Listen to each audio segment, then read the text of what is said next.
What's up, everybody? Jason Swenk here with the Smart Agency Masterclass. We have an amazing guest coming up. We're going to talk about the metaverse and how it's going to affect your agency.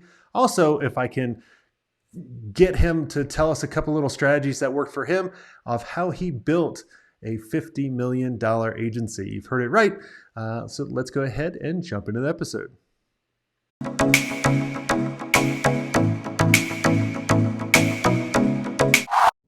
Hey, Robert, welcome to the show. Hey, Jason, how are you? Awesome.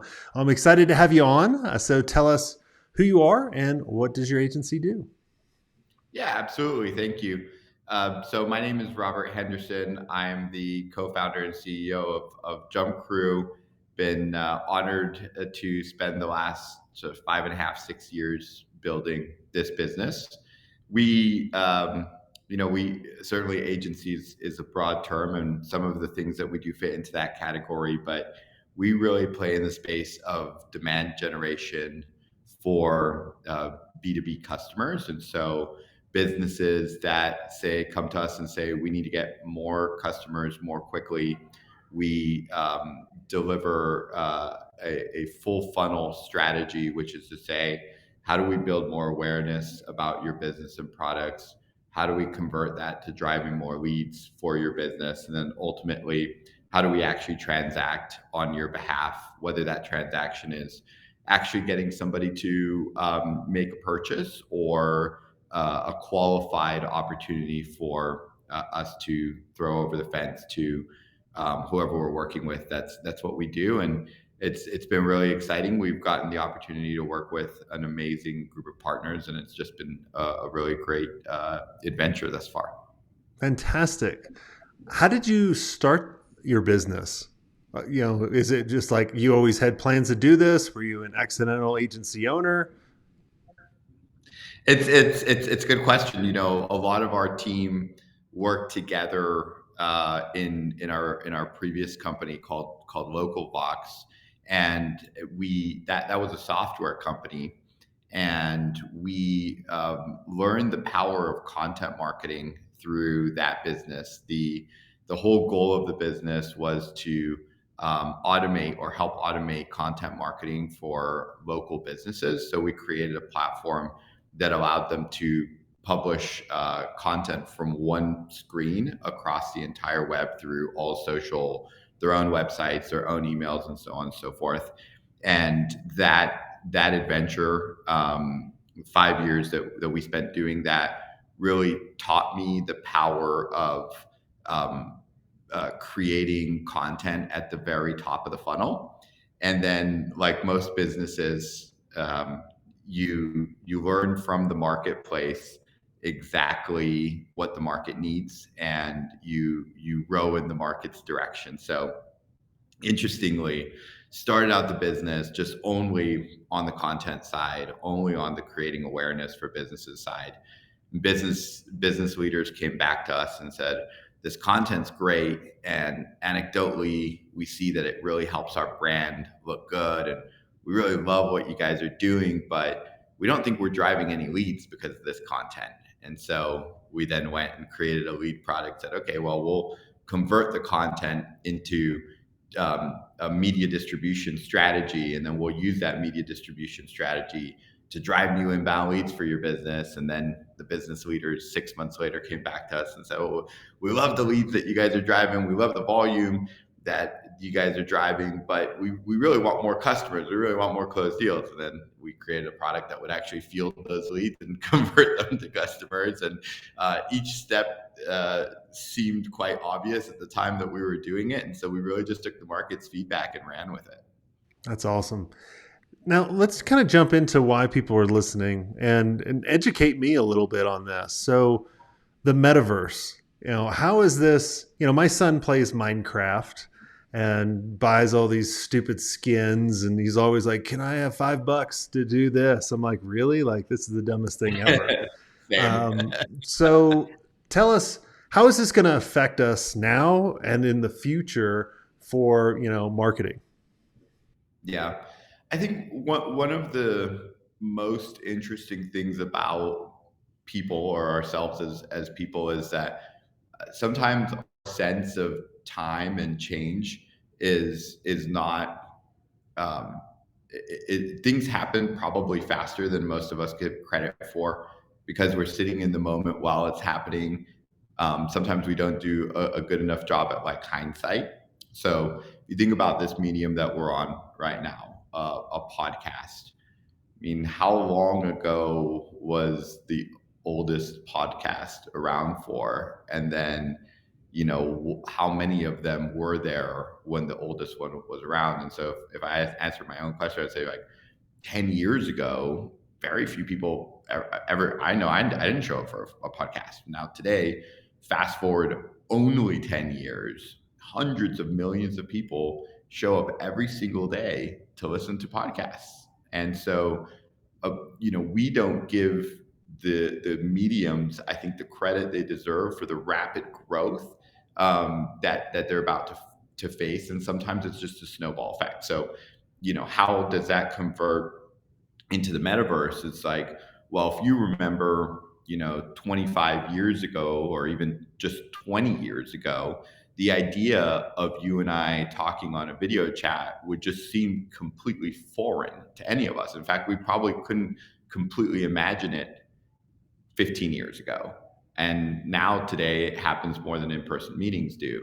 And then before that, I think the idea of doing deals over the phone, it wasn't that long ago where my customers would say like, I don't know about this inside sales thing. My customers expect us to show up at their offices. My customers expect us to take them to dinner and all this thing. And now the world has pretty much accepted that you can conduct most of your deals over the phone or over video. And so how quickly has that change happened?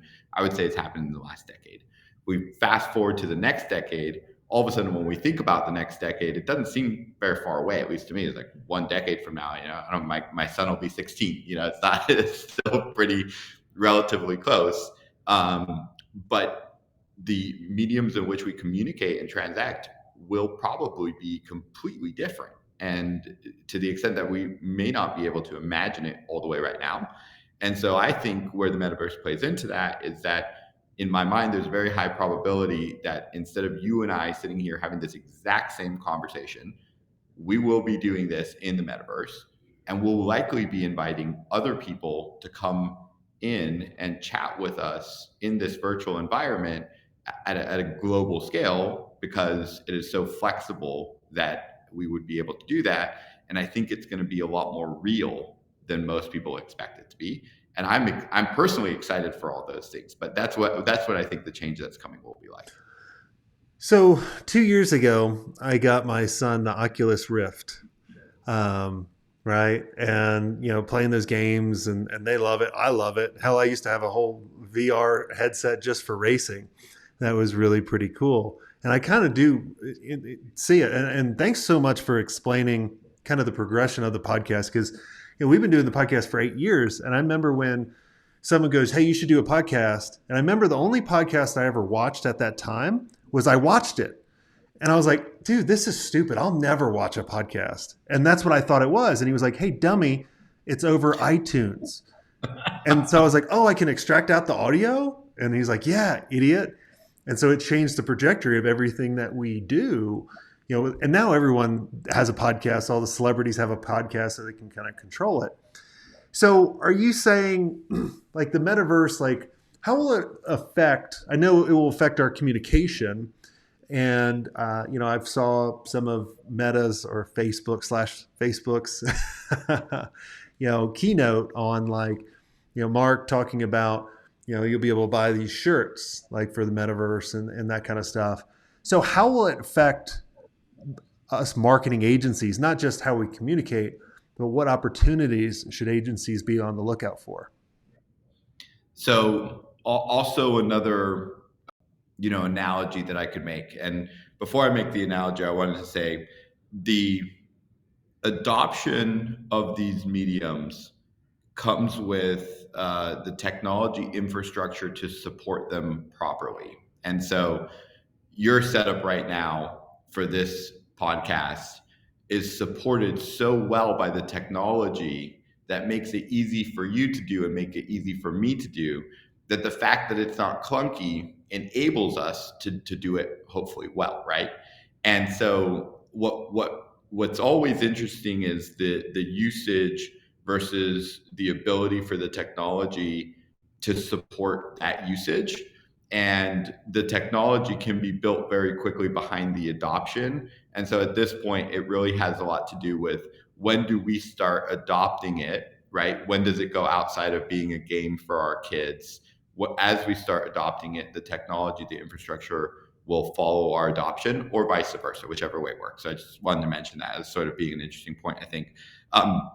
How will we use it? I think the opportunities are somewhat endless. And the analogy that I'll make is, when the network for social media became relevant enough for us to start doing paid search and paid social ads, we commercialized it at that level, meaning that the networks had to first have hundreds of millions of people in it between Google and Facebook and Twitter and LinkedIn for them to then launch the idea of paid ads, because they had a big enough audience to serve those ads in a relevant way.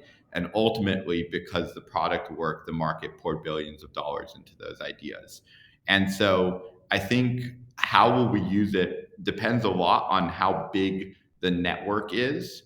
But you could imagine a world where search no longer works the same way because people search things in the metaverse, and therefore the new version of paid ads becomes the way that people search things in the metaverse versus a physical search that we do today on the keyboard. And so those are things that are probably way down the road for now, but things that will ultimately change the landscape of the way that advertisers advertise. And I think that for those advertisers, being first to whatever the change is, or for an agency guiding an advertiser, being first to whatever that change is a massive strategic advantage that a business can have. And educating ourselves on the way that these changes are going to happen enables us to meet the puck where it's going, a la Gretzky, as opposed to chasing the puck around the floor. Yeah, it's amazing to kind of discuss the metaverse, especially since we kind of went through, I remember I started my agency in 99, right when the web was getting popular and building websites. Like I remember literally people didn't know what websites were, um, designing websites, and then social media, and now this. It's really pretty crazy how fast everything's changing. What are some things you guys are doing to stay ahead of the curve and to kind of get that land share now? What can people start doing now? I think it's always about educating yourself and understanding um, what the opportunities look like, but being educated enough to capitalize on those opportunities on the day that they come. Right now, we're in the learning phase. We don't know that much about it, and we know that it's part of the future, but we don't know exactly how that will work. From our perspective, the short-term opportunity is certainly the virtual working environment, and trying to figure out how we can create more connectivity amongst our team through a what I would think of as a more sophisticated virtual environment for us to work in. For me, that's kind of the low hanging fruit before we get to how we can get our partner customers into it.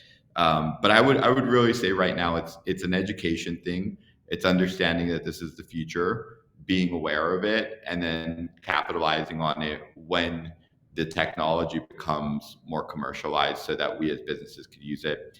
Other comment I wanted to make is when I mentioned something about like technology catching up to usage, today some of the ways that we use VR or the metaverse is it's quite clunky. It's very early stage, and so I think for that reason, like we think about putting on big VR goggles. Well, right now we're working from home with video. I don't know that all of us want to do 6 or 7 hours, with a goggle over our eyes. That seems like a pretty rough I would shoot rough myself. world. Yeah, seems like a pretty rough world. So, from that perspective, in order for companies like Meta, Facebook to commercialize on it, they need to create a virtual reality room, maybe, or a virtual reality camera that is low cost that can go in each person's home. Virtual reality clothes that are easy to wear and can create an avatar that's a lot more simple for you to create, as opposed to all of us trying to draw our own avatars or whatever the case might be.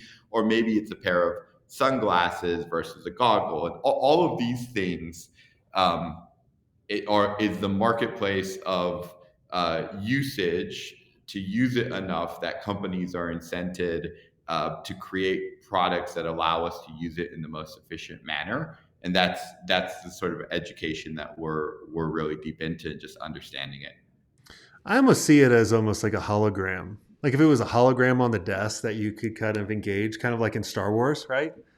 Like that's kind of it's less friction. I mean, think about when the iPhone came out. It's like one button. You use your finger, right, as the pointer. It just has to be something simple. But I love technology. I love seeing where things are going. Sometimes, like I've always been a big part of, technology and writing. I mean, that's where I've gotten to in my life.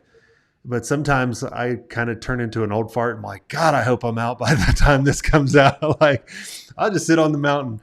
And then part of me is like, no, this is really cool. I think this is pretty neat.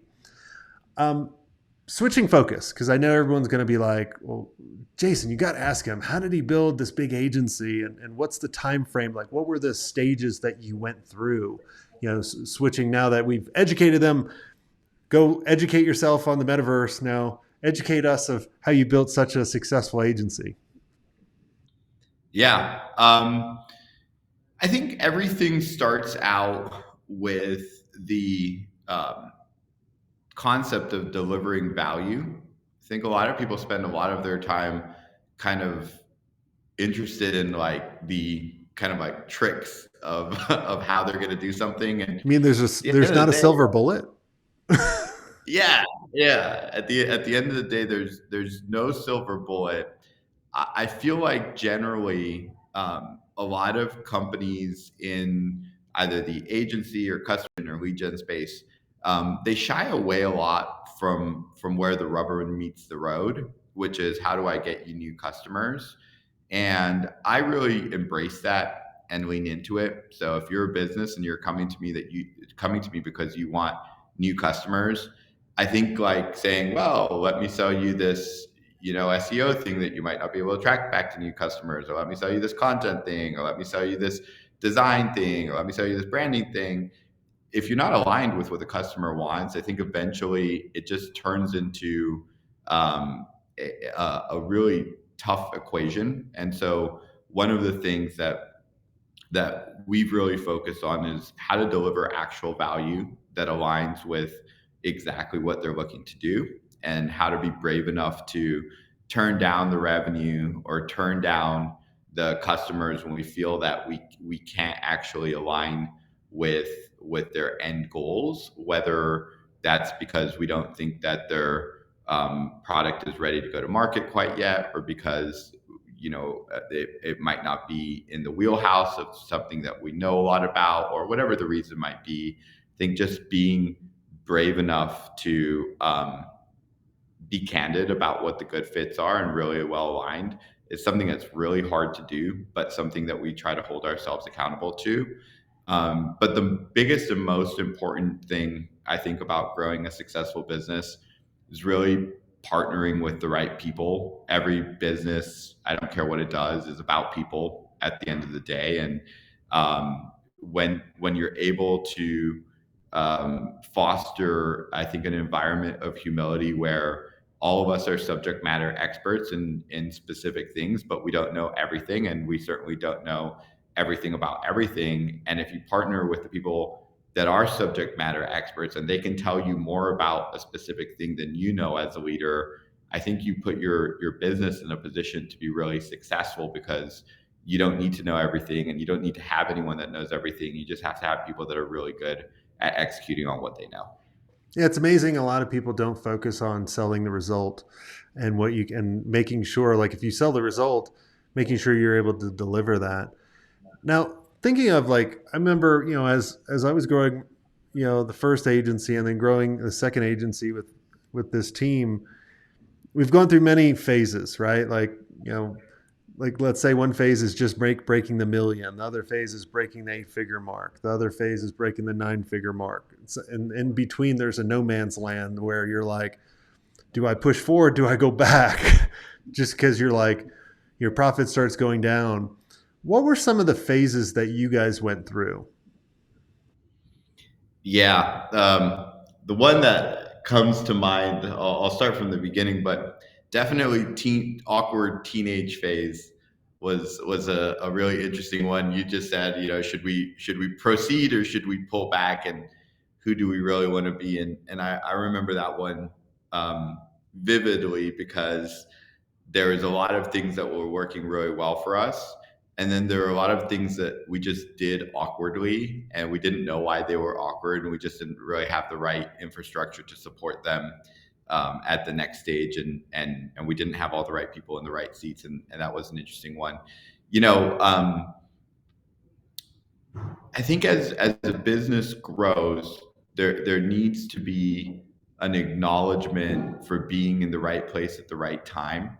And it's a really tough thing to be a part of so much growth. It's really fun on one side of things, but on the other side of things, it's a learned skill to challenge yourself every single day, every single month, every single quarter, every year. And a lot of the executives here at JumpCrew have been here since we were 10 people, now pushing 400 people. The the motion of how we manage the business, our personal responsibilities, and our role in the businesses change quite a bit over time. And so we find ourselves as leaders needing to reinvent our skill sets every quarter or every 6 months. And that's a really hard thing to do as an individual. And so I think that in these different phases of growth, we've always just focused more on how do we be flexible and nimble and coachable to get ourselves from point A to point B to point C and create a culture that does that across the board for us. And as we're able to be coachable and able to be nimble, we find ourselves being able to support the growth because each of us is open to the idea that we need to change the way that we are regularly in order to be able to grow. It's pretty incredible. And I'm glad you mentioned a lot of the people that were with you when you guys were 10 are still in the leadership role. So, what were some of the things that you did? Because I look at the number of different, like, I look at it as there's 6 stages of climbing the mountain, of getting to the summit for the agency, right? And one of the last ones is building better leaders. So, what were some of the things that worked for you to transform them into leaders? Because when you're at 10, like, they were not all superstars for now, right? And neither were you. Like, I remember going back, like, I didn't even know what a freaking invoice was when someone asked me to send them an invoice for the first time. So there was so much growth. So I guess it's 2 questions. How did you build better leaders? And how did you not get comfortable with where you're at and keep pushing yourself to the uncomfortable phase? Because there's a lot of agency owners right now listening to this going, fuck, man, 400 people? Like, I have 10 people. I can't even hold it down with 10 people. Yeah, Right? I feel that way sometimes. Yeah, exactly. Multiple times. Yeah. So I last week I had my 5 year anniversary dinner with 6 of my coworkers that were part of the first 10. So 60% of the first 10 people were sitting around the table with me. Very humbling moment to see how much all of us have grown since we started out together. And when we started out together, we all basically had the equal role. And one person's title might have been AE, and the other person's title might have been senior AE, and my title might have been co-founder. But when you're 10 people in a room with no windows trying to figure out how to make something work, you're just 10 people, right? At the end of the day, you're 10 people. And so built a very strong camaraderie um, amongst each other. I think having shared values really helps. We all believed in the same things. We all believe in grit. We all believe in community. We all believe in urgency, and we all believe in gratitude. And those are really the shared values that hold us together as a team. Having hard conversations comes really closely behind those shared values. And you know, sitting around that table, I thought about how many hard conversations I've had with these people over the years. And honestly, hard conversation I really didn't want to have. It took me a couple of days or even weeks sometimes to build up the courage to have these conversations with with my teammates that felt like we needed to do certain things to get to the next level. But in hindsight, I realized that having those hard conversations with them is what enabled that communication enabled us to grow together because we were really transparent, really clear with each other. Those hard conversations were not a one-way street. They came back to me on several occasions and said, Rob, I think you're effing this up on a lot of things, not just like one or two times. Like, Rob, we believe you, we trust you. Ultimately, we're going to follow you, whatever you want to do. We don't think you're doing the right thing here. And that level of communication has really enabled us to be successful. And then the last thing I would say is just not being afraid to fail. I try my very best to create an environment from a leadership perspective where if somebody fails, it's okay. We don't continuously fail. We don't fail at things over and over again. We certainly don't fail at the same thing over and over again. But if we take risks and we fail, we post-mortem it and we figure out what we could have done better. But at the end of the day, we need an environment that challenges leaders to take risks and makes it okay for them to fail as well. Yeah, I don't look at it as failure. In the mastermind, we call it lessons. Yeah, there you right? go. And give us an example of a hard conversation. Hard conversation.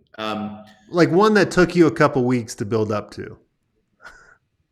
The hard conversation that always takes me a while to lead up to is when you have maxed out your capabilities. And it's happened to all of us, right? So I'll use myself as an example.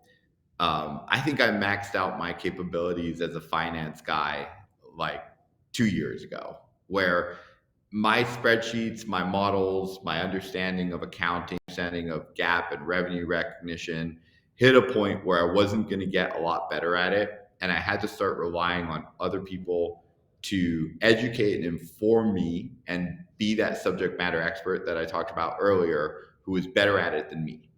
And that takes a lot of humility, and it takes being self-aware. And those are two traits that are often hard to come by. So that hard conversation a lot of times looks like, Robert, I'm talking to myself like, Robert, you're an amazing person and you're really good at doing XYZ and you're really great at doing XYZ. And I know that you're trying to get from being great at doing XYZ to the next level. But right now, the business needs somebody who's already at the next level and you're not there yet. So I need you to stay where you're at, mastering what you're doing, and be patient and take more time to learn the next level thing because the business needs somebody at the next level. And for me, that's always the hardest conversation to have because people, including myself, have progressed so much and tried so hard. And then the business just needs somebody who's 2 steps ahead of you in that moment of your life. And that can be a really hard realization to come to independently. And sometimes you need a leader that you trust to tell you that. What does your current role look like right now? Like, what does your day to day look like? Like, what is your responsibility if you had to break it down right now?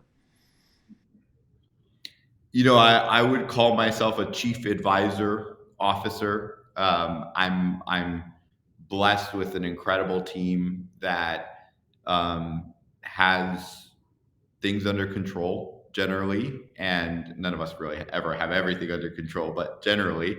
I have an amazing team around me. Dan, our chief people officer, Renat, our chief of staff, Mark, our COO, Adolfo, our president, and Rob Solberg, our SVP of customer relationships, and so on and so forth. And so my main thing is thinking about the future of the business. What do the products look like that are going to serve our marketplace? What are the gaps in the business? What are the things that we need to shore up and make better? And then how do I support the people that run the operations of the business? And most of the time, it's just like giving advice. They call me and they tell me about their problems, and I say, well, if it were me, I might think about this. I might talk to this person. I might do this thing. I might do this differently, and so on and so forth. But I find it very rare that I'm actually making decisions on behalf of other people. It's more like I tell them what I think and they run with it. I love it. Yeah, I remember when I went through that phase of kind of coaching and mentoring the leadership team, your advisor, right? Like chief advisor or problem solver. And a lot of times you're not really a problem solver because they're most of the time solving the problem. You're just advising them and helping them come up with the solution, and you're communicating the vision. Now, when you kind of transformed into this role, did you ever go into a meeting and they were like, no, I don't need you, Rob, and I'm good, and get depressed and like, I'm a piece of shit? I have it all the time where, as my entrepreneurial spirit flies a little higher than maybe the operational day to day would like it to be. And so I have to catch myself in those meetings where I'm talking about rocket ships to the moon, and they're talking about how to put a new field in Salesforce, and those two conversations just don't really gel. Chief disruptor officer. Yeah. So I think a lot of being a good leader comes down to being self-aware. There's a time and a place for everything, and it's important to try to be their support system more than anything to me.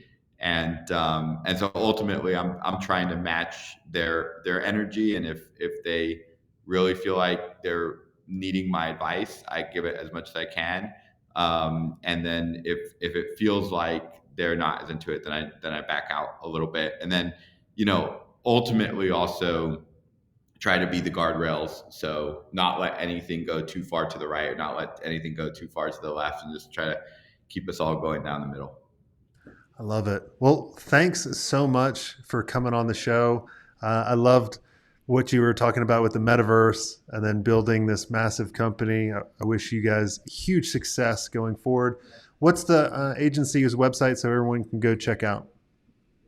Yeah, you can check us out at jumpcrew.com, and definitely check out our social media as well on Instagram and LinkedIn and Facebook. And if you'd like to reach out to me personally, my email address is robert@jumpcrew.com, and always happy to chat. Awesome. Well, thanks so much for coming on the show. And if you guys enjoyed this episode, make sure you share it out, like it, subscribe. And I just want to thank all of you for listening. We've been doing this for 8 years, and it's just been truly an honor to be doing this. And hopefully we're doing this for many years to come. And if you want to be around other amazing agency owners where we can see the things you might not be able to see, make you a better leader, make your leaders better, and show you how to support them so you can scale the agency faster and have more freedom, I'd love to invite all of you to go to digitalagencyelite.com and go check that out. And until next time, have a swank day.